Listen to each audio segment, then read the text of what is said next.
বর্তমান যেখানে বাইতুল আকসা, এখানটাই ছিল সুলাইমান আলাইহিস সালামের রাজদরবার। বিরাট বড় রাজদরবার। এক পাশে 350 মন্ত্রী ছিল মানুষ, আর এক পাশে 350 মন্ত্রী ছিল জিন। উনি জিনদের বাদশা ছিলেন, মানব জাতির বাদশা ছিলেন, জিনদের কোহে কাফের বাদশা ছিলেন। অতল সাগরের গহ্বরে যেই দৈত্য দানব জিনেরা বসবাস করে, সেটারও বাদশা সুলাইমান আলাইহিস সালাম ছিলেন। বাতাসের বাদশাহী ছিলেন, পাখিদের বাদশা ছিলেন। সুলাইমান আলাইহিস সালামের 3টে বাহিনী যুদ্ধের জন্য রওনা দিত। একটা বাহিনী মানুষ, আর একটা বাহিনী ছিল জিন। জিন বাহিনী ছিল, জিনেরাও সাথে সাথে যাইতো, মানুষেরাও যুদ্ধ করার জন্য যাইতো। মানুষ বাহিনী এত পরিমাণে সেনা ছিল, লক্ষ লক্ষ সেনাদেরকে ছায়া দেওয়ার জন্য। ছবি সুলাইমান আলাইহিস সালামের একটা বাহিনী ছিল, সেই বাহিনীর নাম হলো পাখি। এই পাখিদের যিনি মন্ত্রী ছিলেন তার নাম হুদহুদ। এই হুদহুদ শুধু মন্ত্রী ছিল না, গোয়েন্দা ডিভিশনের প্রধান। খুব মারাত্মক গোয়েন্দা ছিল। বড় বড় রাজ দরবারে রাজা বাদশাদের বেডরুমের কোনায় চুপচাপ যে বসে থাকতো, রাজারা কি বলে হুদহুদ পাখি সেই কথাগুলি নিয়ে এসে হযরত সুলাইমান আলাইহিস সালামের কাছে সে বলে দিত। মন্ত্রীরা কি বলে, জিনেরা কি গল্প করে, এই হুদহুদ সেই কথাগুলি সুলাইমানের কাছে বলে দিত। এই হুদহুদের একটা চোখের পাওয়ার আল্লাহ দিয়েছিলেন, একটা রাডার আল্লাহ দিয়েছিলেন। তাফসীরের মধ্যে এসেছে, আল্লাহর নবী বলেন, আমার উম্মতরা তোমরা শুনে নাও, হুদহুদ আকাশ দিয়ে উড়ে যাইতো। উড়ে যাওয়ার সময় যখন মরুভূমির উপর দিয়ে যাইতো, মরুভূমির কত ফিট নিচে পানি আছে এই হুদহুদের চোখের রাডারে ধরা পড়তো। এই কোথায় স্বর্ণরূপা আছে হুদহুদের রাডারে ধরা পড়তো, কোথায় মণি মুক্তা হীরা জহরত আছে হুদহুদের রাডারে ধরা পড়তো। এই সুলাইমান আলাইহিস সালামের কাছে হুদহুদ এসে বলে দিত, পয়গম্বর, এত ফিট খুঁজলেই স্বর্ণ পাওয়া যাবে, মণিমুক্তা পাওয়া যাবে, এত ফিট খুঁজলেই খনন করলেই পানি আসবে। হযরত সুলাইমান আলাইহিস সালামের সোহবত থেকে একটা পাখি হুদহুদের চোখের পাড়া পার রাডার যদি এমন হয়, তাহলে বলেন তো এই জমানার আখিরি নবীর উম্মত ওলিদের চোখের রাডার কেমন হতে পারে? তাতে জোরে বলবেন কি আল্লাহু আকবার। এই উম্মতের ওলিদের রাডার এত বড় মজবুত, খাজা বাবা আজমিরি সেই দিন যদি আজমির শরীফ থেকে এক মুষ্টি ধুলা পানিপথের প্রান্তরে মোহাম্মদ গুরি সেনাবাহিনীর বিরুদ্ধে পৃথিবীরাজের সৈন্যদের মধ্যে যদি মারতে না পারতেন, তাহলে আজকের এই কালেমা আপনাদের হয়তো নসিবে হতো না। হুজুর মুজাদ্দিদ আল ফিসানি সেরহিন্দি ফারুকি, সম্রাট জাহাঙ্গীর এবং সম্রাট আকবর যখন দ্বীন ইলাহি চালু করলো, কালেমা পরিবর্তন করে দিল, লা ইলাহা ইল্লাল্লাহ আকবরু খলিফাতুল্লাহ, কালেমা চেঞ্জ করে ফেললো। কালেমা পরিবর্তন হয়ে গেল, সালাম বন্ধ হয়ে গেল, সালামের পরিবর্তে সে চালু করলো জাল্লে জালালহু, কুরবানি বন্ধ হয়ে গেল। কোনো মুসলমান গরু ছাগল কুরবানি দিতে পারবে না, উট মহিষ ভেড়া বকরি কুরবানি দিতে পারবে না। মসজিদে তালা মেরে দেওয়া হলো, কোনো মসজিদে আজকে থেকে আজান হবে না। সব মাদ্রাসায় তালা মারা হলো, কোনো মাদ্রাসায় কোরআন হাদিস শিক্ষা দেওয়া হবে না। কালেমা বন্ধ হলো, মসজিদ বন্ধ হয়ে গেল, তালা মারা হয়ে গেল, ধর্ম চলে যায়। ইসলামের সূর্য এই উপমহাদেশের আকাশ থেকে ডুবে ডুবে যাচ্ছে। ঠিক এমন সময় আল্লাহ একজন মহান ওলি পাঠাইলেন, তার নাম মুজাদ্দিদ আল ফিসানি আহমদ ফারুকি সেরহিন্দি রহমাতুল্লাহ আলাইহি। তিনি হযরত ওমর রাদিয়াল্লাহু তাআলা আনহুর বংশধর ছিলেন। হযরত সেরহিন্দি রাহিমাহুল্লাহ তিনি যখন আসলেন, সম্রাট আকবর পরাভূত হলো, সম্রাট জাহাঙ্গীর তার কাছে পরাভূত হলো। সম্রাট জাহাঙ্গীর তাকে মেরে ফেলে দেওয়ার জন্য সিংহের কাছার মধ্যে ঢুকিয়ে দিল। ক্ষুধার্ত সিংহ মুজাদ্দিদ আল ফিসানিকে চিরে চিরে ফেরে ফেরে খাবে, ওরা তাকিয়ে তাকিয়ে আনন্দ করবে। কিন্তু না, সম্রাট জাহাঙ্গীর জানে না ওলিদের দৌড় আল্লাহর আরশ পর্যন্ত। কথা বলেন ঠিক কিনা? ওলিদের দৌড় খোদার আরশ পর্যন্ত সম্রাট আকবর আর জাহাঙ্গীর জানতো না। মুজাদ্দিদ আল ফিসানি সিংহের কাছার ভিতরে, সিংহ বসে আছে খাবে, কিন্তু আল্লাহর ওলি যখনই ঢুকলেন, সিংহটা আস্তে করে লেজটা গুটায়া মাথাটা নিচু করে আল্লাহর ওলির সামনে বসে গেলেন। আল্লাহর ওলি সিংহের খাঁচার ভিতরে নামাজে দাঁড়িয়ে গেলেন। সিংহের জবান খুলে গেল, হুজুর ভয় পাবেন না, দুনিয়ার কেউ আপনাকে না চিনলেও আমি আপনাকে চিনি। আল্লাহ আপনাকে জমানার মুজাদ্দিদ বানিয়ে পাঠিয়েছে, দিন সংস্কার জিন্দা করার জন্য আল্লাহ আপনাকে পাঠিয়েছে। আপনার শরীরে আসর পর্যন্ত কাটা আল্লাহ আমার জন্য হারাম করে দিয়েছে। আপনার কোনো ভয় নাই, আমার জীবন চলে গেলেও আমি আপনার ক্ষতি হতে দেব না। একবার আওয়াজ তুলে বলা যাবে কি মারহাবা। সেই দিন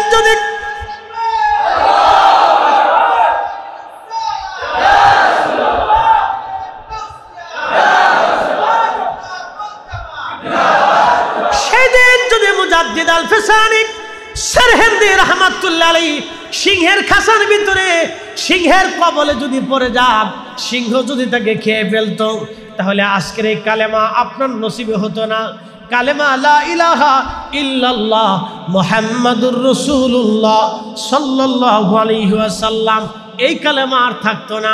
কালেমা হয়ে যেত লা ইলাহা ইল্লাল্লাহ আকবারু খলিফাতুল্লাহ, কালেমার প্রচলন হয়ে যাইত। আল্লাহর ওলি সিংহের খাঁচার ভিতরে নামাজ পড়লেন। এই জন্য ওলিরা আগের জমানার ওলি আর এই জমানার ওলি এক না। আগের জমানার ওলিদের থেকে এই জমানার ওলিদের আল্লাহ 70 গুণ মর্যাদা দিয়েছেন। এই জন্য আমরা আহলে সুন্নাত ওয়াল জামাতের অনুসারীরা আমরা ওলিদেরকে ভালোবাসি। নিজের জন্য না আল্লাহর জন্য? একসাথে বলেন, কার জন্য? আমরা আল্লাহর ওলিদেরকে আল্লাহর জন্য ভালোবাসি। শাহজালাল ইয়ামানি মুজাররিদি রাহমাতুল্লাহ আলাইহি সেই দিন যদি তিনি জায়নামাজ সুরমা নদীর উপরে বিছাইতে না পারতেন, তাহলে আজকের ইসলাম আপনাদের নসিবে হতো না। মালয়েশিয়া গেলাম, হুজুর গাউসে পাকের আওলাদ হযরত আল্লামা ইমাম ইসমাইল বুগদাদি আল হাসানি আল হুসাইনি কারি সাহেব হুজুর হয়তো বিদেশ সফর করেন। আপনারা যারা কোনোদিন যদি যান, মালয়েশিয়া প্রবাসী যদি থাকেন, তাহলে পোলাও বসার মালাক্কা প্রণালীর একেবারে ছোট্ট দ্বীপ পোলাও বসার, খুবই সুন্দর চমৎকার। গেলাম আমি মাজার জিয়ারত করতে। মালয়েশিয়া সরকার ওই দ্বীপটাকে চাইনিজদের কাছে ইজারা দিয়ে দিল। উদ্দেশ্য হলো চাইনিজরা হোটেল মোটেল পর্যটন কেন্দ্র বানাবে। বুঝতেই তো পারতেছেন, উন্নত বিশ্বের হোটেল মোটেল মানে মদ খাওয়া, নাচানাচি করা, বার হাউস, আনন্দ ফুর্তি করা, জেনা করা। বন্ধু খুব মনোযোগ দিয়ে শুনবেন, হোটেল মোটেল হয়ে গেল, পর্যটন কেন্দ্র হয়ে গেল। খুবই চমৎকার করে দ্বীপটাকে সাজানো হলো। চাইনিজরা উদ্ভাবন করলো, কিন্তু পানি আসে না। একসাথে বলেন আল্লাহু আকবার। কি আসে না? পানি আসে না। বলে ব্যাপার কি, পানি কেন আসে না? ইঞ্জিনিয়াররা পরীক্ষা নিরীক্ষা করে দেখলো সাগরের লিয়ার সাগরের নিচে চলে গেছে। মালাক্কা সাগরের লিয়ার, পানির লিয়ার আল্লাহ নিচে নিয়ে চলে গেলেন। পানি আসে না। বহু চেষ্টা করলো, পানি আসে না। পানি সার্ভিস হয় না, পানির ব্যবস্থা হয় না। পানি যেহেতু নাই, হোটেল কিভাবে চলবে? পানি না থাকলে কেমনে চলবে? আরো নানান সমস্যা আসতে লাগলো। বন্ধু মালয়েশিয়ার যিনি সুলতান ছিলেন, রাজা ছিলেন, ওই সময় মাহাতির মোহাম্মদ ছিলেন প্রধানমন্ত্রী। সেই সময় রাজাকে স্বপ্ন দেখাইলেন, হুজুর গাউসে পাকের আওলাদ, মালয়েশিয়ার রাজা, আমি নবীর আওলাদ, আমি নবীর বংশধর, আমি নবীর রক্ত, হাসান হুসাইনের রক্ত, আমি হুজুর মহিউদ্দিন আব্দুল কাদের জিলানির সন্তান, আমি ইসমাইল বুগদাদি আল হাসানি এই দ্বীপের মধ্যে ঘুমিয়ে আছি। তোমার কি করে সাহস হয় এখানে জেনার কারখানা বানাবা, মদের কারখানা বানাবা? তাড়াতাড়ি আমার এই দ্বীপ থেকে তুমি মদের কারখানা সরায় নাও, এখানে কোনো বেহাপনা চলবে না। একবার জোরে বলা যাবে কি মারহাবা। এই ওলিরা আছে না নাই? আছে, এখনো আছে। ওলিরা আছে, তখনও ছিল। প্রিয় উপস্থিতি, আল্লাহ আমাদেরকে মানুষ করে দুনিয়াতে পাঠিয়েছেন। আমরা ব্যতীত বর্তমান পৃথিবীতে 4 লক্ষ প্রজাতির জীব এবং জীবন আছে। গরু, ছাগল, হাঁস, মুরগি, ভেড়া, বকরি, উট, দুম্বা, অন্য প্রাণী, গৃহপালিত প্রাণী, সমুদ্রের মাছ, সামুদ্রিক প্রাণী, স্থলচর, জলচর এবং উভয়চর, সব ধরনের জীবজন্তু দিয়ে আল্লাহ পৃথিবী সাজিয়েছেন। বহু পাহাড়, নগর, সাগর, নদী, নালা, দ্বীপপুঞ্জ আর সারা পৃথিবীটিকে আল্লাহ সুন্দর করে সাজিয়েছেন। কয়েকদিন আগে মালদ্বীপ সফরে ছিলাম। ছোট্ট করে বলে দিয়ে যাই, ভারত মহাসাগরের গভীরের এক ছোট্ট দেশ মালদ্বীপ। চারিপাশে শুধু আর পানি আর পানি, এত স্বচ্ছ এবং নীল পরিষ্কার পানি, দেখলে মনে হবে একটু গোসল করি, আরও মনে হচ্ছে খেয়ে পিপাসা মিটাই, কিন্তু এক গ্লাস পানি খেলে আপনাকে হসপিটাল পর্যন্ত নিয়ে যাওয়ার সুযোগ নেই, এত লুনা। অথচ স্বচ্ছ নীল পানি, 10 হাত গভীরেও একটা মাছ ঘুরে বেড়াচ্ছে দেখা যায়, এত পরিষ্কার। 1200 ছোট ছোট দ্বীপ দিয়ে একটা গঠিত দেশ, এটার নাম মালদ্বীপ। এটার নাম মালদ্বীপ। ধান চাষ হয় না, গম চাষ হয় না, আপনার তেল নাই, গ্যাস নাই, কয়লা নাই, পাহাড় নাই, পর্বত নাই, ঝর্ণা নাই, ফলের বাগান নাই, কিচ্ছু নেই, শুধু নারকেল গাছ আছে। এই ছোট্ট একটা দ্বীপের ভিতরে ঢুকে যেয়ে দেখলাম তারা কত উন্নত। আমাদের 6 টাকা আর তাদের 1 টাকা, 6 টাকার সমান তাদের 1 টাকা। 100% মুসলমানের ভিতরে 90-99 জনকে দেখলাম মাথায় কোনো টুপি নেই, মাথায় কোনো টুপি নেই। কিন্তু আশ্চর্য হবেন, মিথ্যা বলে না, মানুষকে ধোঁকা দেয় না, ছগলখুরি করে না, অন্যায় করে না, খাবারে ভেজাল দেয় না, বিষ মিশায় না, গ্রাম্য পলিটিক্স নাই, কে কারে বাস দিবে, কে কার বিয়ে ভাঙবে, কার মায়ের বিয়ে ভাঙবে, কার বউর সংসার ভাঙবে, কারে একটা মামলা দিবে, কারে মিথ্যা মামলা দিবে, কার ফুলারে গাঁজা খাওয়াবে, আফিম খাওয়াবে, নেশা করাবে, কিচ্ছু নাই। একটা ফ্রেশ দেশ। একসাথে বলবেন না মারহাবা। কুনতুম খায়রা উম্মাতিন উখরিজাত লিন-নাসি তা'মুরুনা বিল মা'রুফি ওয়া তানহাউনা আনিল মুনকার। রব্বুল আলামিন মহাগ্রন্থ পবিত্র কোরআনের ভাষায় আমার আল্লাহ বলে দিলেন, তোমরা শ্রেষ্ঠ জাতি, শ্রেষ্ঠত্ব তোমাদেরকে দিলাম। দুনিয়াতে তোমরা 2টা কাজ করবা, তা'মুরুনা বিল মা'রুফ, মানুষদেরকে ভালো কাজের দিকে দাওয়াত দেবা, ওয়া তানহাউনা আনিল মুনকার, খারাপ কাজ থেকে তোমরা ফেরাবা। আমাদের সবার দায়িত্ব মানুষদেরকে ভালো কাজের দিকে দাওয়াত দেওয়া।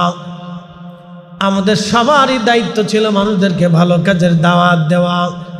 আল্লাহর নবী বললেন, তোমার কারণে যদি একজন বান্দা নামাজি হয়, যতদিন পর্যন্ত সে নামাজ পড়বে ততদিন পর্যন্ত আমার রব আমার আল্লাহ ওই বান্দার আমল নামায় নামাজের নেকি লিখতে থাকবে। জোরে বলেন সুবহানাল্লাহ।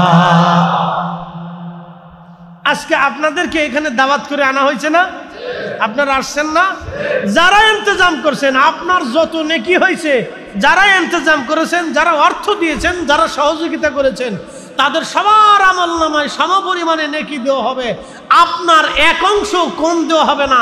আপনাকে যা দেওয়া হবে, চেয়ারম্যান সাহেবকে তা দেওয়া হবে, ইমাম সাহেবকে তা দেওয়া হবে, কমিটির সদস্যদেরকে তা দেওয়া হবে, এবং যারা টাকা দিয়ে সহযোগিতা করেছে তাদেরকেও সেই পরিমাণে দেওয়া হবে, এক চুল পরিমাণও কম হবে না। একসাথে বলবেন সুবহানাল্লাহ। খালি মাহফিল চলবে না, বন্ধ হবে? মাহফিল চলার দরকার আছে কিনা নাই? অনেকে বলে ভাই মাহফিল দিয়ে কি হবে? তা আমি বলি মাহফিল না দিয়ে কি হবে? 40 বছর বয়সে কোরআন শরীফ আল্লাহ আমার নবীকে দিলেন। 40 বছর বয়সে, 40 বছর আগে আল্লাহ কোরআন পাঠান নাই, কোরআনও আসে নাই, নামাজও আসে নাই, কোরআনও আসে নাই, রোজাও আসে নাই, কোরআনও আসে নাই, শরীয়তও আসে নাই, কোরআনও আসে নাই, হালাল হারামের আইনও আসে নাই। কোরআন আসে নাই, কিন্তু মিথ্যা বললে গুনাহ হবে তাও আসে নাই, ধোঁকা দিলে গুনাহ হবে তাও আসে নাই। যেহেতু কোরআন আসে নাই, শরীয়তের আইনও আসে নাই, কোরআন নাজিল হয় নাই, শরীয়তও আসে নাই, তাহলে এই 40 বছরে আল্লাহর নবীর কাজ কি ছিল? এবার আসেন জাগান তো, এই 40 বছরের নবীজির কি কাজ ছিল? এই 40 বছরের রসুলের কাজ ছিল জীবনেও কখনো ভুলেও একটা মিথ্যা শব্দ জবান থেকে বের হয়নি। একসাথে বলবেন আল্লাহু আকবার। এরকম অনুপম চরিত্র, মহান আদর্শ দুনিয়াতে আর কোথাও পাবেন? 40 বছরের জীবনে একটা সেকেন্ডের জন্য নবীজি কাউকে কখনো ধোঁকা দেন নাই। নবীজি ছিলেন জীবন্ত ব্যাংক, জীবন্ত ব্যাংক। বাংলাদেশ ব্যাংক থেকেও টাকা পাচার হয়ে যায়, ডাইনবাম হয়ে যায়, হয় না ভাই? টেলিভিশনে মানুষ দেখবে বাংলাদেশ ব্যাংক থেকেও টাকা ডাইনবাম হয়ে যায়। তো ক্ষমতা যার টাকা তা মনে কিছু নিয়েন না। আমার বাংলাদেশে যে ক্ষমতা আসে ব্যাংক ব্যালেন্স আদালত তার সব হয়ে যায়। আর আমরা হয়েছি 420। আমাদের ঘোরার ডিম দেশের নাগরিক হলেও কিচ্ছু নেই।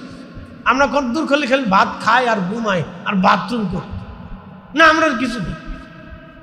যে ক্ষমতা আসে ব্যাংক ব্যালেন্স আদালত পুলিশ আর্মি সেনাবাহিনী বিজিবি বিডিআর সব তার হয়ে যায়। আমরা কিছু নেই। বাংলাদেশ ব্যাংক থেকেও টাকা ডাইনবাম হতে পারে, কিন্তু আমার বিশ্ব ব্যাংক থেকেও টাকা ডাইনবাম হতে পারে, সুইস ব্যাংক থেকেও টাকা ডাইনবাম হতে পারে। কিন্তু রাসূল করিম এমন এক জীবন্ত ব্যাংক ছিলেন, মক্কার মানুষ জাহিলিয়াতের জমানাতে বলতো আল আমিন বিশ্বাসী, জাহিলিয়াতের নিকৃষ্ট মানুষও বলতো আল আমিন বিশ্বাসী। যারা দিন দুপুরে মানুষ জবাই করত তারাও বলতো আল আমিন বিশ্বাসী। যারা মানুষের সামনে নিজের জীবন্ত কন্যাকে মাটির ভিতরে জীবন্ত কবর দিত তারাও বলতো আল আমিন। যারা মক্কার হারামের শরীফের আল্লাহর বাইতুল্লাহর চারপাশে তাদের স্ত্রীদেরকে উলঙ্গ করে তাওয়াফ করাইতো তারাও বলতো আল আমিন। যারা নিজের স্ত্রীকে হাসতে হাসতে অন্য পুরুষের কাছে জেনা করতে পাঠাইতো টাকার জন্য, তারাও সেই দিন নবীকে বলতো আল আমিন। তিনি এত বড় আল আমিন ছিলেন যে এক চুল পরিমাণ সম্পদ কারো ডান বাম করতেন না। যে যাহা নবীজির কাছে আমানত দিত আল্লাহ নবী ঠিক সেইভাবেই প্যাকেট করে তার হাতে আমানতগুলি আবার ফিরিয়ে দিত। আমরা কি সে আদর্শ নিতে পারছি? নিতে পারিনি। আমি মাঝে মধ্যে বলি আমাদের দেশ থেকে, আমরা সৌদি থেকে, মধ্যপ্রাচ্য থেকে, রসুলের দরবার থেকে কালেমা আনছি, কিন্তু নবীর আদর্শ আনতে পারি নাই। আর ইউরোপিয়ানরা নবীর কালেমা নেয় নাই, কিন্তু আদর্শ নিয়ে গেছে। হ্যাঁ, ওরা অরিজিনালটা নিয়ে গেছে, যেন ওরা সুখী, ওদের টাকার অভাব নাই, পয়সার অভাব নাই, ঝামেলা নাই, খাবারে ভেজাল নাই। ওরা 100 বছরে হাঁটে, 100 বছরের বেডি ও দেশে সাইকেল চালা। আর আমরা দেশের 60 বছরের বেডি, তার দিকে তাকানো যায় না। হেরে এই হুইল চেয়ারে করে ঠেলতে ঠেলতে হসপিটালে নিতে নিতে সকালবেলা 1 বস্তা ওষুধ তার লাগে। আর দেশের 100 বছরের বেডি সাইকেল চালায়। কেন জানেন? খাবারে ভেজাল নাই, বাতাসে ভেজাল নাই, পানিতে ভেজাল নাই, কথায় ভেজাল নাই, কাজে ভেজাল নাই, দুশ্চিন্তা নাই, চিন্তা নাই।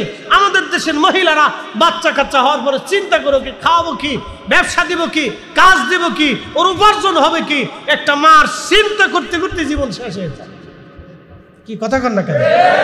চিন্তা করতে করতে জীবন শেষ। জীবনের প্রয়োজনে কয়টা কথা বললাম, বুঝে সুঝে বাড়ি যে হিসাব করেন যে ফরিদি হুজুর কি বলছিল ঠিক কিনা, তো বুঝবেন যে না আমি ঠিকই বলছি। খালি ওয়াজ শুনে চলে গেলে হবে না, এটা বাস্তবমুখী কিছু কথা আপনাদেরকে শোনাই। 40 বছরের জিন্দেগি ফলো করেন তো। তিনি এমন এক মান্যবর, মহামান্যবর। আল্লাহ কোরআনে বললেন মাইয়ুতির রাসূলা ফাকাদ আতা আল্লাহ। হে বান্দারা শুনে রাখো, আমার নবী মানলেই আমি আল্লাহ মানা হয়ে যাব। আসতে হয়ে গেল না? জোরে বলেন। নবী মানলে কাকে মানা হয়? নবী মানলে কাকে মানা হয়? ওনার ভুল আছে, খাতা আছে? উনি দুনিয়ার অন্য কোনো মানুষের মতো, অন্য কোনো কর্মজীবীর মতো, অন্য কোনো কাজের মতো, দুনিয়ার কোনো কাজের সাথে ওনাকে তুলনা দেওয়া হবে? অথচ বলে ফেললেন উনি সাংবাদিক।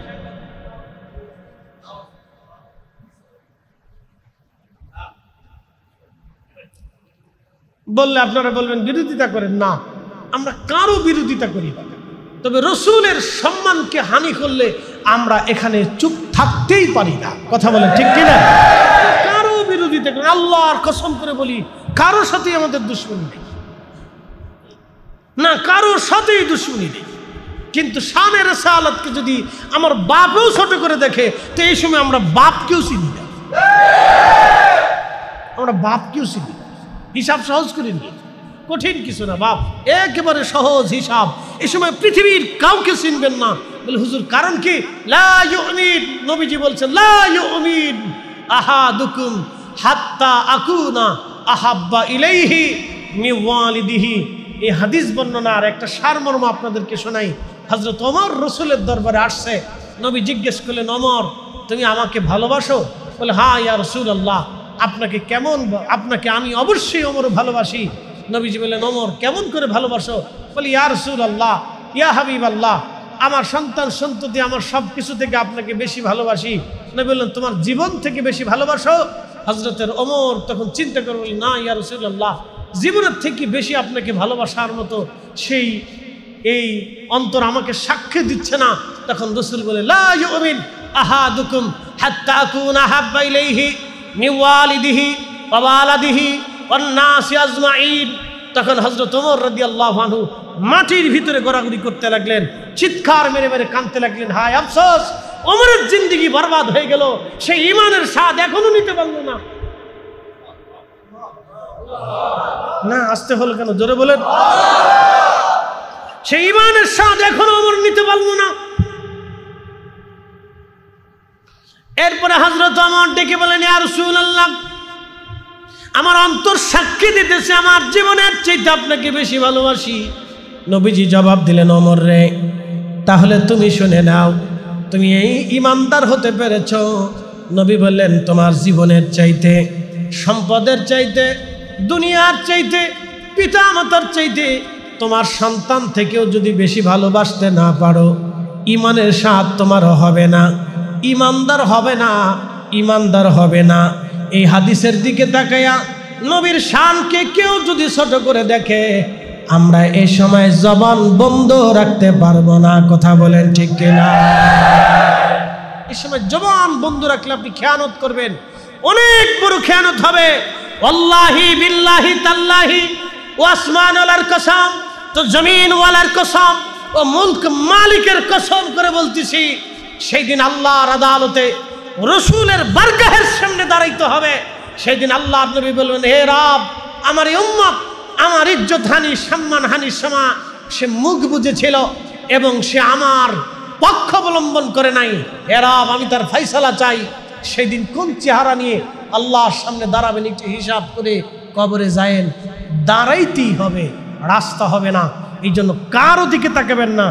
আপনার দলের প্রেসিডেন্টও যদি শানের সালাতের বিরুদ্ধে বলে, তখন আপনি গর্জে দাঁড়িয়ে বলবেন, প্রেসিডেন্ট অসম্ভব, সব দিয়ে দিব আপনাকে, কিন্তু রসুল দিতে পারবো না, ইমান দিতে পারবো না।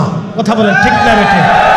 আপনার পীর যদি বলে তো বলবেন, পীর সাহেব হুজুর ভালোবাসি, ভাই আপনি অঙ্গীকার করেছে বটে, কিন্তু শোনেন, সব আপনাকে দিতে রাজি আছি, দুনিয়ার সমস্ত সম্পদ আপনি নিয়ে যান, আপত্তি থাকবে না, কিন্তু শানের সালাতে এশকে রসুলে নবীর ইজ্জতের ব্যাপারে আপনাকেও ছাড় দেব না। এটা আমাদের ঈমান। এটা আমাদের কি? একসাথে বলেন, এটা আমাদের কি? এখানে কাউকে ছাড় হবে না। প্রিয় উপস্থিতি হাজিরিন, 40 বছরে নবীজি আরো একটা কাজ করেছেন। প্রশ্ন রাখবেন, ফরিদি হুজুর কি কাজ করেছেন? 40 বছরে নবীজি হিলফুল ফুজুল করেছিলেন।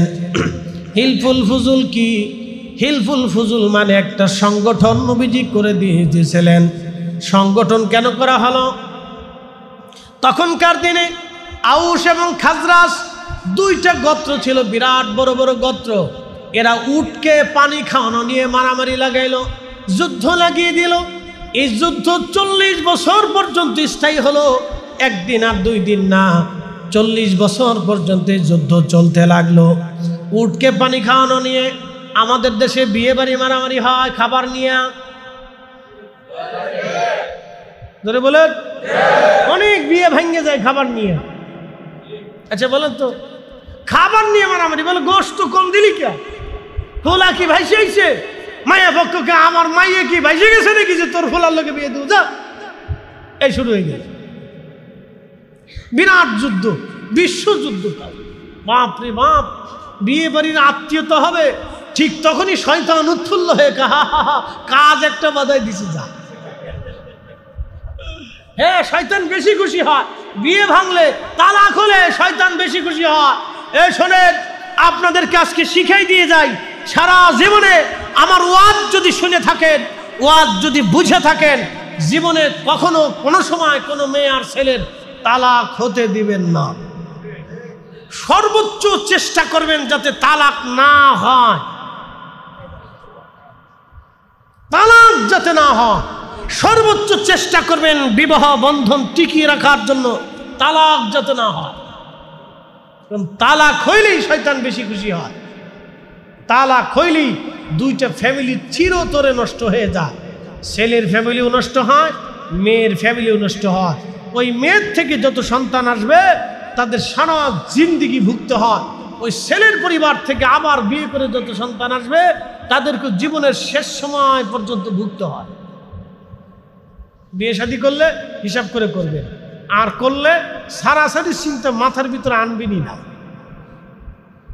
আমি জীবনের তাগিদে কথাগুলি বললাম, খালি ওয়াজ শুনে গেলে হবে না, ওয়াজ বাড়ি পর্যন্ত নিয়ে যেতে হবে, উপলব্ধি করতে হবে যে আমি কি বলছি আপনাদের সামনে। প্রিয় উপস্থিতি হাজিরিন, আউস এবং খাজরাজ গোত্রের 40 বছর ধরে যুদ্ধ হলো। মক্কাতে বিভিন্ন গোত্রে গোত্রে যুদ্ধ ছিল। প্রিয় নবীজি চিন্তা করলেন এই যুদ্ধ বন্ধ করা লাগবে। যুদ্ধ বন্ধ করার জন্য নবীজি সংগঠন করলেন। এই সংগঠনের নাম হিলফুল ফুজুল। এই সংগঠনের কাজ ছিল গরিব মানুষের ঘরে খাবার দেওয়া, অভাবীর ঘরে খাবার দেওয়া, এতিমের পাশে দাঁড়ানো, দুস্থের পাশে দাঁড়ানো, অসহায়ের পাশে দাঁড়ানো।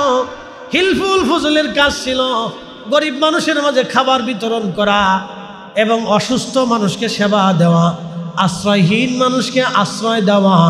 একবার জোরে বলা যাবে কি মারহাবা। এই কাজ আজকে খ্রিস্টানরা নিয়ে গেছে। কারা নিয়ে গেছে? দেশে দেশে দেশে দেশে মানবাধিকার অফিস ওরা করে রাখছে। আমরা কি ছাতা করছি? আমরা আমিরমরা কেউ বিয়ে করছে 30টি, কেউ বিয়ে করে 25টি। একথা কই লাভ নেই, বাংলাদেশে এই সুযোগ নেই। যারা সৌদি আরবে থাকছেন, মধ্যপ্রাচ্যে থাকছেন, তারা দেখছেন কারো বউ 25টি আছে। আচ্ছা বলেন তো, একজন মানুষ 25টি বউ দিয়ে কি করে? ও গরু না জিন? হ্যাঁ, কি করেটা কি?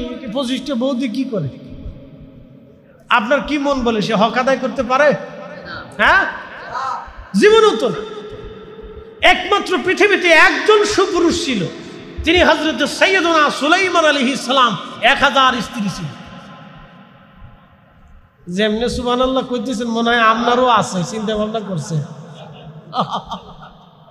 জোরে করলো সুবহানাল্লাহ।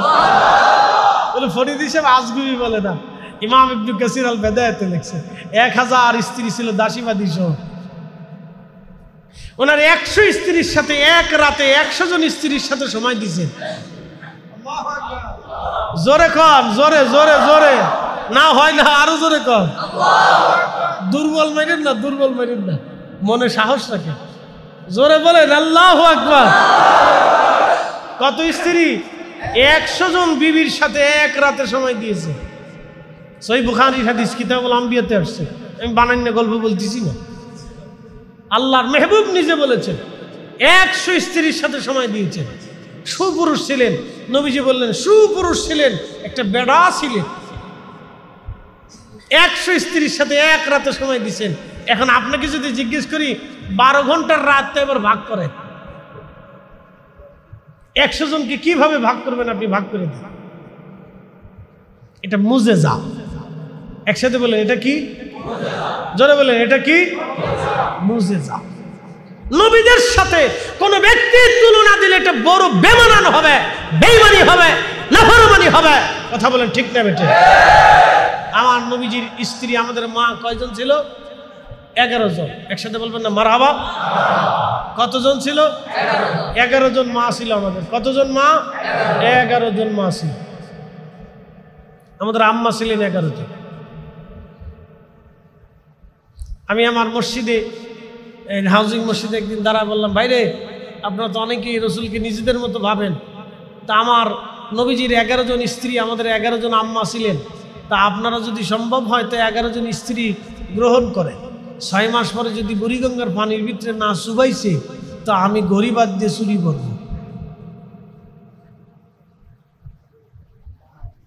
নবীদের নবীদের মহান মুজিজা, এজন্য নবীদের সাথে তুলনা চলে না, কোনো কিছুর সাথে তুলনা দিবেন না, মেসাল দিবেন না, দিলেও শ্রেষ্ঠত্বের আসনে রাখবেন, শ্রেষ্ঠত্বের আসন দিয়ে মেসাল দিবেন। প্রিয় উপস্থিতি হাজিরিন, অনেকগুলি কথা বললাম, হিলফুল ফুজুল নবী করলেন, এই সংগঠনটা করে নবীজি আর্ত মানবতার সেবা করলেন। আমাদের যুবকদের কাজ কি ছিল? আমাদের তরুণদের কাজ ছিল এইভাবে আর্ত মানবতার সেবা করা, গরিব দুঃখীদের ঘরে খাবার দেওয়া, অসুস্থ মানুষের সেবা দেওয়া। কিন্তু বড় আফসোস, আমরা কি কতটা অসুবিধার ভিতরে আছি বাংলাদেশে। দেখেন, আমাদের একটা মাত্র পিজি হাসপাতাল, একটা মাত্র পিজি হাসপাতাল। বাংলাদেশের যতগুলি জেলা সদর হসপিটাল আছে, যা দেখেন সবকটা জেলা সদর হসপিটালগুলি একবারে নোংরা, পচা। কি আসতে কোন জোরে বলেন? আচ্ছা, পরিষ্কার করার জন্য কি সরকার বরাদ্দ করে না? অবশ্যই করে। পরিষ্কার করে না কারা? যাদেরকে দায়িত্ব দিছে তারা দায়িত্ব পালন করে না। একবারে গন্ধ, দুর্গন্ধ বানায় রেখেছে, ভিতরে ঢুকলে মনে হয় যে মরে গেছি, আর কোন জায়গায় আসলাম, মনে হয় যে একবার গুনার সাগরে গেছি। ওই জায়গায় রুগী গেলে আরো অসুস্থ হয়ে যাওয়ার কায়দা। কি আশ্চর্য! আপনি চিন্তা করেন তো, কি অবস্থা আমাদের দেশে। এটা কি করবেন, কি বলবেন, কাকে বলবেন, কবে পরিবর্তন হবে আমরা জানি না। তো আল্লাহ যেন এমন শাসক আমাদেরকে দেন যারা মানুষের জন্য কাজ করে। জোরে বলেন আমিন। আল্লাহর নবী 40 বছরে হিলফুল ফুজুল করলেন, 40 বছরের নবী শাদী মুবারক করেছিলেন। আল্লাহর নবীজি 40 বছরে মক্কার অলিগলিতে ঘুরলেন, কিন্তু 40 বছরে তার অনুপম চরিত্র দেখে মক্কার মানুষে বলেন আলা আমিন, আলা আমিন। এই জন্য কাজী নজরুল চমৎকার ভাষায় লেখলেন, ত্রিভুবনের প্রিয় মুহাম্মদ এলো রে দুনি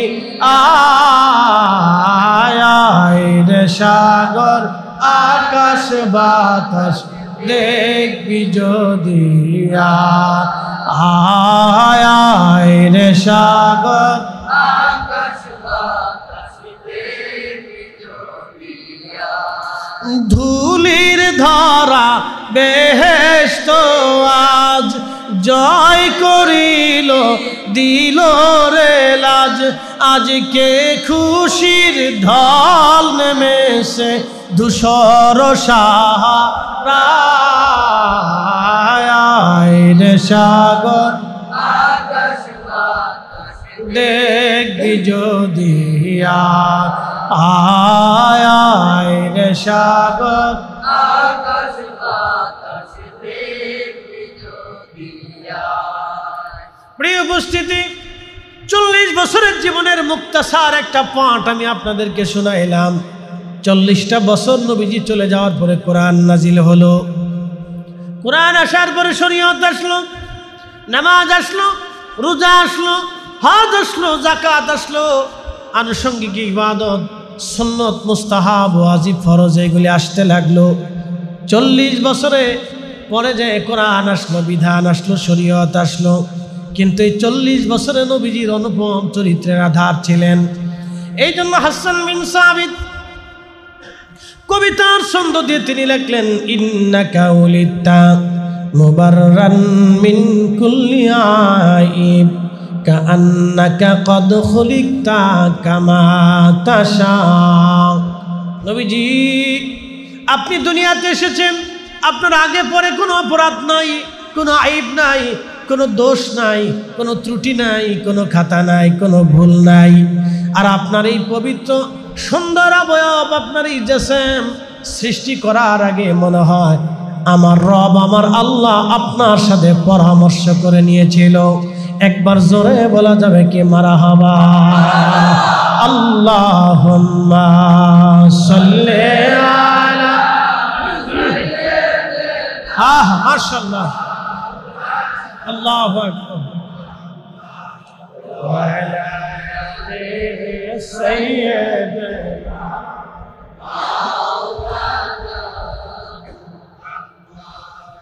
আমি যে কথাগুলি বললাম ইনশাআল্লাহ আমল করা যাবে তো?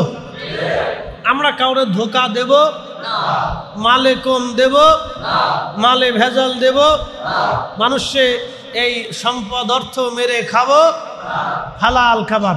আপনারা আজকে চিন্তা করলেন যে হুজুরের ওয়াজ শুনলাম, হুজুরের ওয়াজ ভালা, তো হুজুর তো দোয়া করে চলে যাবে, এরপরে আজকে সারা রাত মসজিদে নামাজ পড়বো, আজকের নামাজ ছাড়তাম না।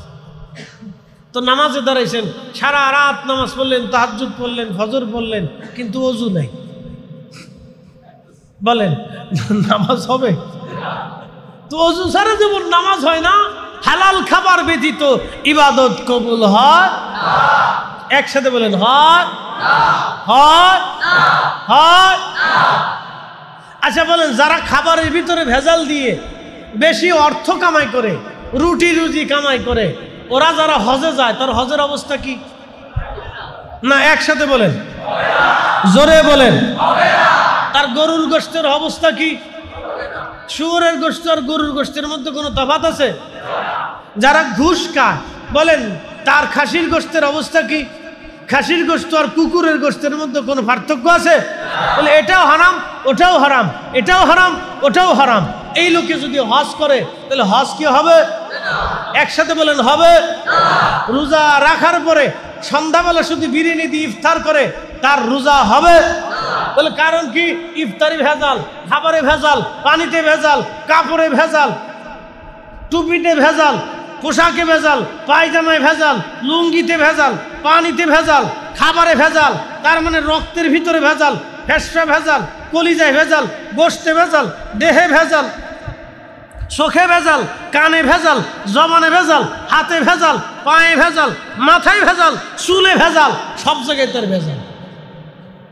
আল্লাহর নবী বললেন সহিহ মুসলিমে, আমার উম্মত বলো তো, এই সময় যদি আমার এই উম্মত কঠিন মরুভূমির ভিতরে পইরা একেবারে মুসাফির হইয়া সে আল্লাহর দরবারে কাকুতি মিনতি করে বলে, হে রব, ইয়া রব, ইয়া রব, ইয়া রব, তার খাবারে ভেজাল, পানিতে ভেজাল, কাপড়ে ভেজাল, বলো আমার উম্মত তার দোয়া কি করে কবুল হবে?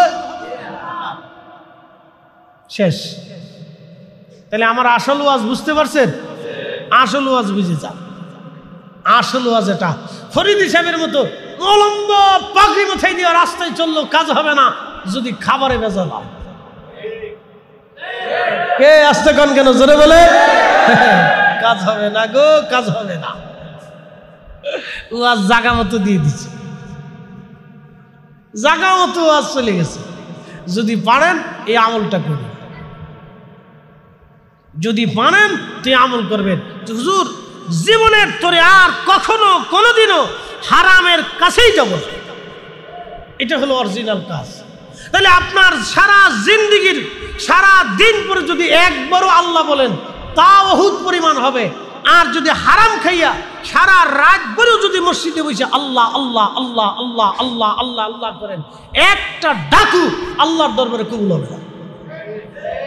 কি আসতে বলেন কেন জোরে বলেন? কথা বুঝাইতে পারছি আপনাদেরকে? এখন প্রশ্ন করবেন, ফরিদি হুজুর হারাম খেয়ে ফেলছি, ভয় নাই, আল্লাহ বান্দাকে মাহরুম করে না। এই কোরআনে আল্লাহ বান্দাকে মাহরুম করে দেয়নি, এই জন্য আমিও আপনাকে মাহরুম করবো। হুজুর খেয়ে ফেলছি, ভয় নাই। হয়ে গেছে অপরাধ, ভয় নাই। বলে কারণ কি? এই কোরআন আল্লাহ সুসংবাদ দিচ্ছে। قل يا عبادي الذين اسرفوا على أنفسهم لا تقنطوا من رحمة الله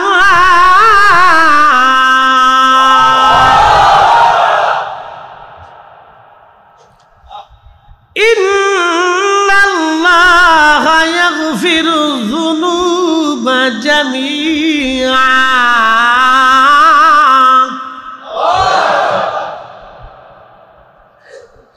কখনো তোমাকে যদি ভুলি,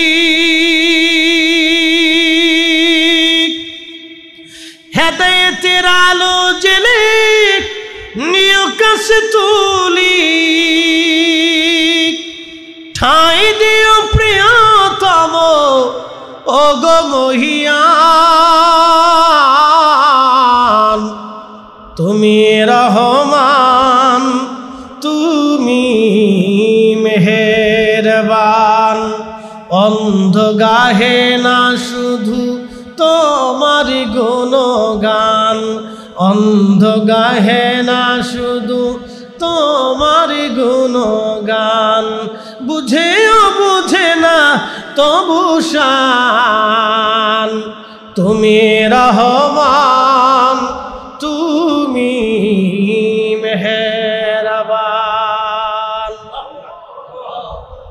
প্রিয় উপস্থিতি, ভয় নাই, আমার রব বললেন কুল, হুজুর আপনি বলে দেন, ইয়া ইবাদিয়াল্লাযীনা আসরাফু আলা আনফুসিহিম, রে বান্দা, নিজের নফসের সাথে যদি অনেক বড় জুলুম করে ফেলছো, তুমি হারাম খেয়ে ফেলেছো, অন্যায় করে ফেলেছো, অপরাধ করে ফেলেছো, জিনা করে ফেলেছো, খুন করে ফেলেছো, অনেক বড় ভুল করে ফেলেছো, বাবা মার সাথে তুমি নাফরমানি করে ফেলেছো, সমাজের সাথে নাফরমানি করেছো, গ্রামের মানুষ তুমি ঠকিয়ে ফেলেছো।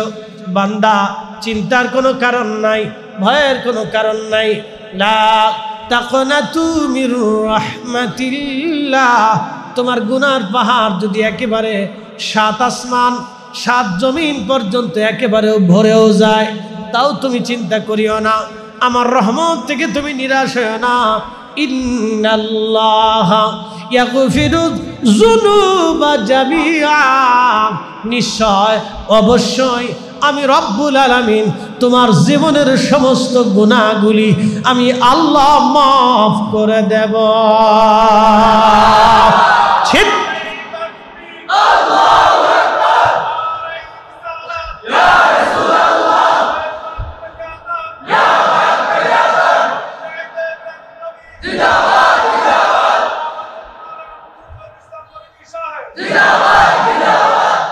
ক্ষমা করবে কে? জোরে বলেন কে? ক্ষমা চাবে কে? ক্ষমা চাবে আমরা। ক্ষমা করবে কে? ক্ষমা চাইতে হলে হাত বাড়াইতে হবে কিনা? সেজদা দিতে হবে কিনা? ক্ষমা চাইতে হবে কার কাছে? কেমনে কেমনে? বিনয়ে বিনয়ে 2 হাত বাড়িয়ে চোখের পানি ছেড়ে দিয়ে ক্ষমা চাবেন, হাত বাড়াবেন। হাত না বাড়াইলে আল্লাহ দেবে না, সেজদা না দিলে আল্লাহ দেবে না। হাত বাড়াবেন। সুলাইমান আলাইহিস সালাতু ওয়াস সালাম, ইমাম আবুল ফারাজ ইবনুল জৌজি 900 বছর আগে একটা কিতাব লেখছেন, উয়ুনুল হাকায়াতের মধ্যে লেখেন, সুলাইমান আলাইহিস সালামের জামানাতে বৃষ্টি নাই, বৃষ্টির অভাবে মানুষের কষ্ট হচ্ছে।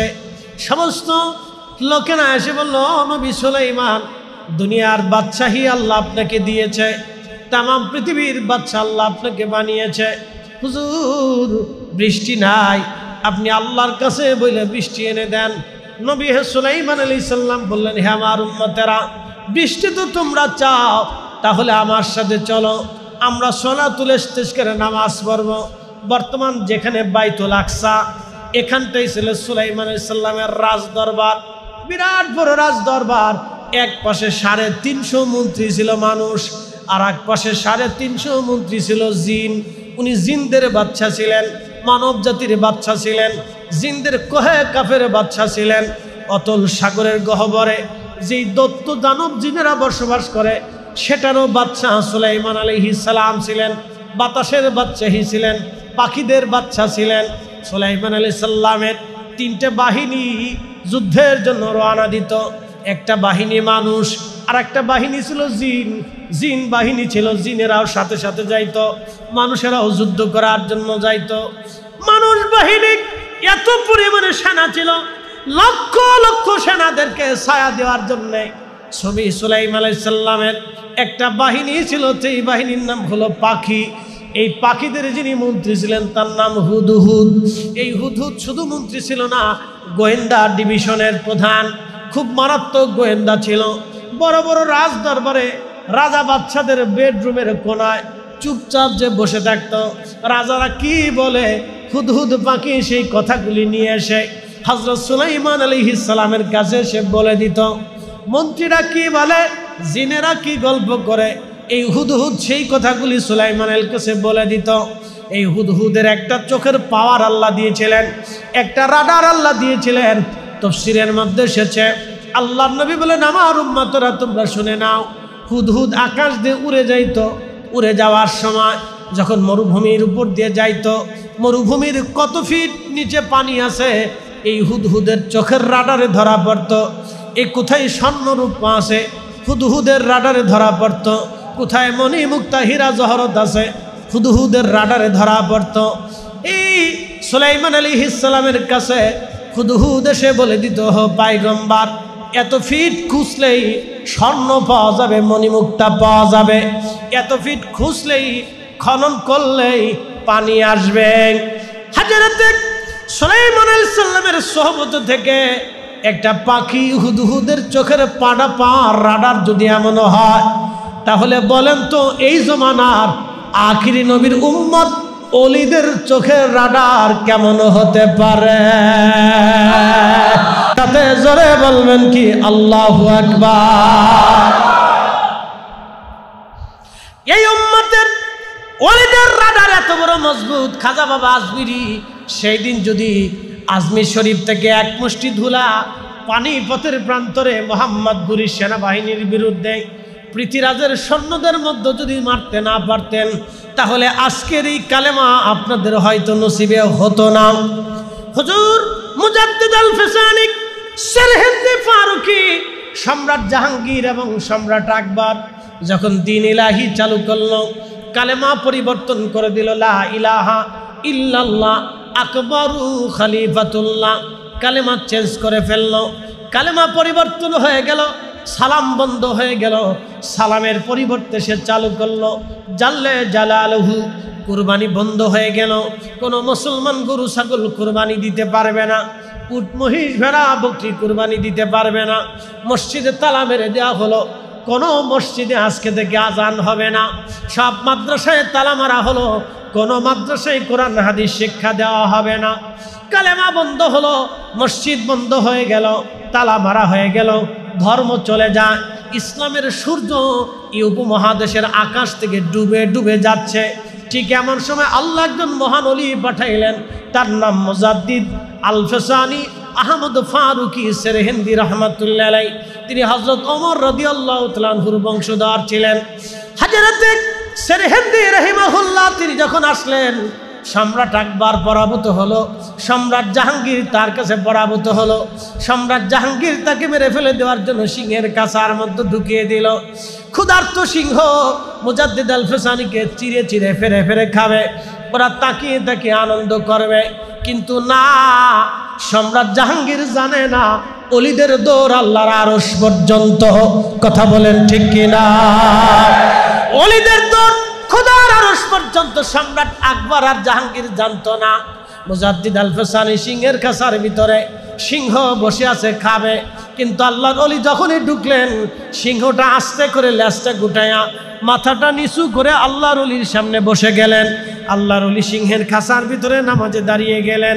সিংহের জবান খুলে গেল, হুজুর ভয় পাবেন না, দুনিয়ার কেউ আপনাকে না চিনলেও আমি আপনাকে চিনি। আল্লাহ আপনাকে জমানার মুজাদ্দিদ বানিয়ে পাঠিয়েছে, দিন সংস্কার জিন্দা করার জন্য আল্লাহ আপনাকে পাঠিয়েছে। আপনার শরীরে আসর পর্যন্ত কাটা আল্লাহ আমার জন্য হারাম করে দিয়েছে। আপনার কোনো ভয় নাই, আমার জীবন চলে গেলেও আমি আপনার ক্ষতি হতে দেব না। একবার আওয়াজ তুলে বলা যাবে কি মারহাবা? সেই দিন যদি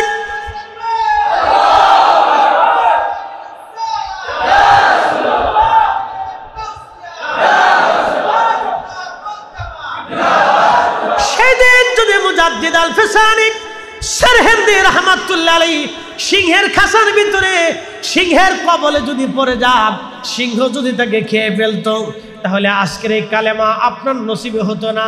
কালেমা লা ইলাহা ইল্লাল্লাহ মুহাম্মাদুর রাসূলুল্লাহ সাল্লাল্লাহু আলাইহি ওয়াসাল্লাম, এই কালেমা আর থাকতো না। কালেমা হয়ে যাইতো লা ইলাহা ইল্লাল্লাহ আকবরু খলিফাতুল্লাহ, কালেমার প্রচলন হয়ে যাইতো। আল্লাহর ওলি সিংহের কাছার ভিতরে নামাজ পড়লেন। এই জন্য ওলিরা আগের জমানার ওলি আর এই জমানার ওলি এক না। আগের জমানার ওলিদের থেকে এই জমানার ওলিদের আল্লাহ 70 গুণ মর্যাদা দিয়েছেন। এই জন্য আমরা আহলুস সুন্নাত ওয়াল জামাতের অনুসারীরা আমরা ওলিদেরকে ভালোবাসি। নিজের জন্য না আল্লাহর জন্য? একসাথে বলেন, কার জন্য? আমরা আল্লাহর ওলিদেরকে আল্লাহর জন্য ভালোবাসি। শাহজালাল ইয়ামানি মুজাররিদি রাহমাতুল্লাহ আলাইহি সেই দিন যদি তিনি জায়নামাজ সুরমা নদীর উপরে বিছাইতে না পারতেন তাহলে আজকের ইসলাম আপনাদের নসিবে হতো না।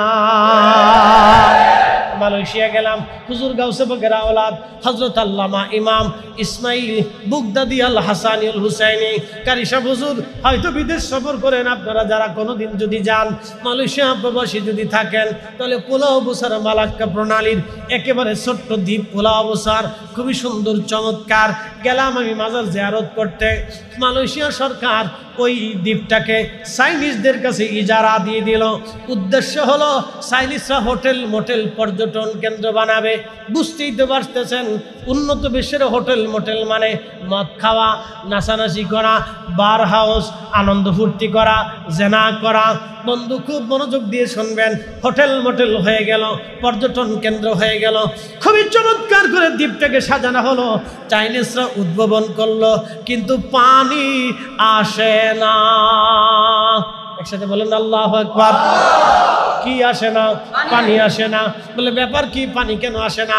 ইঞ্জিনিয়াররা পরীক্ষা নিরীক্ষা করে দেখলো সাগরের লেয়ার সাগরের নিচে চলে গেছে। মালাক্কা সাগরের লেয়ার, পানির লেয়ার আল্লাহ নিচে নিয়ে চলে গেলেন, পানি আসে না। বহু চেষ্টা করলো, পানি আসে না, পানি সার্ভিস হয় না, পানির ব্যবস্থা হয় না। পানি যেহেতু নাই হোটেল কিভাবে চলবে? পানি না থাকলে কেমনে চলবে? আরো নানান সমস্যা আসতে লাগলো। বন্ধু মালয়েশিয়ার যিনি সুলতান ছিলেন, রাজা ছিলেন, ওই সময় মাহাতির মোহাম্মদ ছিলেন প্রধানমন্ত্রী। সেই সময় রাজাকে স্বপ্ন দেখাইলেন, হুজুর গাউসে পাকের আওলাদ, মালয়েশিয়ার রাজা, আমি নবীর আওলাদ, আমি নবীর বংশধর, আমি নবীর রক্ত, হাসান হুসাইনের রক্ত, আমি হুজুর মহিউদ্দিন আব্দুল কাদের জিলানির সন্তান, আমি ইসমাইল বুগদাদি আল হাসানি এই দ্বীপের মধ্যে ঘুমিয়ে আছি। তোমার কি করে সাহস হয় এখানে জেনার কারখানা বানাবা, মদের কারখানা বানাবা? তাড়াতাড়ি আমার এই দ্বীপ থেকে তুমি মদের কারখানা সরায় নাও, এখানে কোনো বেহাপনা চলবে না। একবার জোরে বলা যাবে কি মারহাবা? এই ওলিরা আছে না নাই? আছে, এখনো আছে। ওলিরা আছে, তখনও ছিল। ইজারা বন্ধ হয়ে গেল, চায়নারা চলে গেল।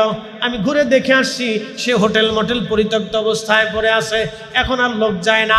মালয়েশিয়ান সরকার একটা আইন করে দিলেন, এমন আইন করে দিলেন, সুন্দর করে প্লাকার্ডে লিখে দিলেন, এইখানে কোনো পুরুষ এবং নারী একত্রিতভাবে এক জায়গায় বৈশা কোনো যুবক যুবতী ডেটিং করতে পারবে না। যদি কোনো যুবক যুবতী এখানে বসে এই দ্বীপের মধ্যে এক জায়গায় বৈশা এই মাজারের আঙ্গিনার আশেপাশে বৈশা যদি তারা ডেটিং করে তাহলে 1000 রিঙ্গিত জরিমানা ধার্য হয়েছে। বাংলাদেশের কত হাজার হবে? 30,000 টাকা, আরো 6 মাসের জেল জরিমানা হবে। কোনো প্রেসিডেন্টও তাকে ছুটাইতে পারবে না। ওরা আল্লাহর ওলিদের মাজারকে এইভাবে সংরক্ষণ করে রাখছে। একবার জোরে বলা যাবে কি মারহাবা? আর আমরা আছি ভাঙ্গার চিন্তাছি যে ক্ষমতা আসলে ভেঙে দিবেন। সারা জীবন চিন্তা করবেন কিন্তু ক্ষমতা পাবেন না। বলে হুজুর কারণ কি? ক্ষমতা ওলিদের দোয়া আসে, ক্ষমতা ওলিদের দোয়া আসে। কেউ যদি মনে করে যে আমরা ক্ষমতায় আসলে বাংলাদেশের সব মাজার ভাঙ্গিয়ে সমান করে দিব, শুনে রাখেন, স্বপ্ন দেখবেন, ক্ষমতা পাবেন না। না না, ক্ষমতা পাবেন না। বলে কারণ কি? আমি বলে দিয়ে গেলাম, এই ওয়াজ আমার সাক্ষী থাকবে। ক্ষমতা পাবেন না বলে কারণ কি? ওলিদের দোয়ায় ক্ষমতা আসে। কাদের দোয়া? ওলিদের দোয়া। দুনিয়াতে ওলিদের দোয়ায় ক্ষমতা আসে, ওলিদের দোয়া আসমান থেকে বৃষ্টি আসে, ওলিদের উসিলায় জমিনে শস্য হয়। নতুবা আমরা যেই অপরাধ করি, যেই গুনাহ করি, যেই জঘন্য কাজ করি, এই কাজে আল্লাহ আসমান থেকে বৃষ্টি দেওয়ার কথা না। কি কথা ঠিক আছে না? জঘন্য কাজের শেষ সীমায় পর্যন্ত চলে গেছে, বৃষ্টি আসার কথা না। জঘন্য কাজের শেষ সীমায় পর্যন্ত চলে গেছে, বৃষ্টি আসার কথা না। শুধু ওনাদের দোয়ায় বৃষ্টি আসে, ওনাদের দোয়া বৃষ্টি আসে। পৃথিবীতে আল্লাহ বৃষ্টি দেয় ওনাদের দোয়ার কারণে। আমি বাস্তব কথা আপনাদের সামনে উপস্থাপন করলাম, উপস্থিতি বুঝে যাবেন। ওলিদের কারণে আজকে ইসলাম পেলাম। হযরতে সুলাইমান আলাইহিস সালামের সেই হুদহুদ পাখির কথা বলতেছিলাম। পাখিরা মানব সৈন্যদেরকে ছায়া দিত, উড়ে উড়ে উড়ে উড়ে। তাহলে বুঝেন কত পাখি তার অনুগত ছিল, কত মানব জিন জাতিরা হযরত সুলাইমান আলাইহিস সালামের অনুগত ছিল, হযরত সুলাইমান আলাইহিস সালামের বাধ্য ছিল। একসাথে বলবেন আল্লাহু আকবার। তেলের গাড়ি তেলে চলে, হাওয়ার গাড়ি হাওয়ায় উড়ে, বিনা তেলে চালায় গাড়ি নবী সুলাইমান। আমরা সেই মুসলমান, আমরা সেই মুসলমান। আমাদের নবী সাল্লাল্লাহু আলাইহি সাল্লামের একটা তখ্ত ছিল, এই তখ্ত বাতাসে উড়াই নিয়ে যেত। তো কত বড় তখ্ত জানেননি? এই ইটের সমান না, ইটের সমান না। ওনার তখ্তে লক্ষ লক্ষ সৈন্য বসাইতেন, উট ঘোড়া গাধা, যুদ্ধের সামগ্রিক যন্ত্রপাতি অস্ত্রপাতি নিতেন, তারপরে লক্ষ লক্ষ সৈন্যদের খাবার দাবার নিতেন। তাহলে এবার তখ্তটা কত বড় হবে? টাইটানিক জাহাজের চাইতেও কত বড় হবে? টাইটানিক জাহাজে মাত্র 1500 লোক আটতো। কত লোক? মাত্র 1500 লোকের সংস্থান ছিল, মানে বাসস্থান ছিল। এই 1500 লোকের উপরে টাইটানিক জাহাজের আর এবিলিটি ছিল না। 1500 লোকের একটা ব্যবস্থা ছিল টাইটানিক, তা এক বরফের আঘাতে ভেঙে চুরে তলায় চলে গেছে। কি কথা ঠিক আছে কিনা? এক বরফের গুতায় শেষ। তো 1500 টাইটানিক জাহাজ আটতো, আর সুলাইমান আলাইহিস সালামের তখ্তে লক্ষ লক্ষ সৈন্য বসাইতো। তাহলে এবার বুঝেন কয়শো টাইটানিকের সমান হবে। একসাথে বলবেন আল্লাহু আকবার। সুলাইমান আলাইহিস সালাম বাতাসে বলতেন, বাতাস আমার তখ্ত উড়াও। বাতাসে সেই তখ্তরে উঠাইয়া ওনার যেখানে খুশি সেখানে যায় নামতেন সৈন্যবাহিনী নিয়ে। একসাথে বলবেন আল্লাহু আকবার। পৃথিবীর কোনো বাহিনী ওনার সামনে দাঁড়াইতে পারত না। এবার বলেন ওনার রাজত্ব কি আর আছে? একসাথে বলুন, ওনার রাজত্ব আছে? ওনার সেই সাম্রাজ্য আর আছে? নাই। আল্লাহ ওনাকে ওনার স্থানে নিয়ে চলে গেছেন, ওনার নবুয়ত খাতিম করেছেন। কিন্তু আল্লাহ তার রসুলকে তখ্তবিহীন, মসনদবিহীন, সাম্রাজ্যবিহীন এমন এক প্রেমের সাম্রাজ্য দিয়েছে, তাম পৃথিবীর কোটি কোটি মানুষ ওনার জন্য চোখের পানি ফেলায় ফেলায় কান্দে। কথা বলেন ঠিক না ঠিক? রাহমাতুল্লিল আলামিন। ওনার আদর্শ আমরা নিতে পারবো কি পারবো না? নেওয়া যাবে? জীবনে মিথ্যা বলেন, মানুষ ঠকান নাই, এগুলি নিতে হবে। অরিজিনালটা নেন। খালি ফরিদি সাহেবের মতো ফাঁকদি ফতেন যে মাথায় দিয়ে রাস্তা হাঁটলে কিন্তু কাজ হবে না। যেটা নেওয়ার দরকার সেটা নেন। গীবত করেন না, কোনো মানুষের মেয়ের বিবাহ ভাঙ্গেন না। বাংলাদেশের গ্রাম অঞ্চলে একটা পলিটিক্স আছে, নাম হচ্ছে ভিলেজ পলিটিক্স। আমি নাম দিয়েছি এটা কুত্তা পলিটিক্স। বলে হুজুর এই নাম করলেন কে? এত মারাত্মক, কারো মাইয়ের ঠিক মতো বিয়ে পর্যন্ত হইতে দেয় না। কি ঠিক আসছে কোন কে? জোরে বলেন। এদেশের গ্রামের 68,000 গ্রামের 68,000 গ্রামের অন্তত মিনিমাম 68,000 গ্রামে বহু মানুষ নিজের স্বাধীন মতো পছন্দ মতো ভালো মতো নিজের মেয়েটারে বিয়ে দিতে পারে না। 2-4 ভাঙ্গুনি দিবেই, বাঙ্গুনি দিবেই। রাস্তা দিয়ে হেঁটে যাচ্ছে, ওই বাজারে যাওয়ার পরে লোক জিজ্ঞেস, সালাম আলাইকুম চাচা, আপনার নতুন নতুন লাগে, বাড়ি কোথায়? বলেন কুমিল্লা। কোথায় আসছিলেন? বলে করিম সাহেবের বাড়িতে আসছিলাম। বলে কারণ কি? বলে আমার একটা ছেলে আছে, ওনার একটা মেয়ে আছে, তো মেয়েটাকে দেখতে আসছিলাম, বাড়িটারি দেখতে আসছিলাম, আত্মীয়তা হওয়ার কথা, তো কার জায়গা পাইলেন না। কারণ কি? কেন মেয়ের চরিত্র ভালো না। তারপর মেয়ের মা আরো খারাপ। এই কথা শোনার পরে কেউ আত্মীয়তা করবার চায়?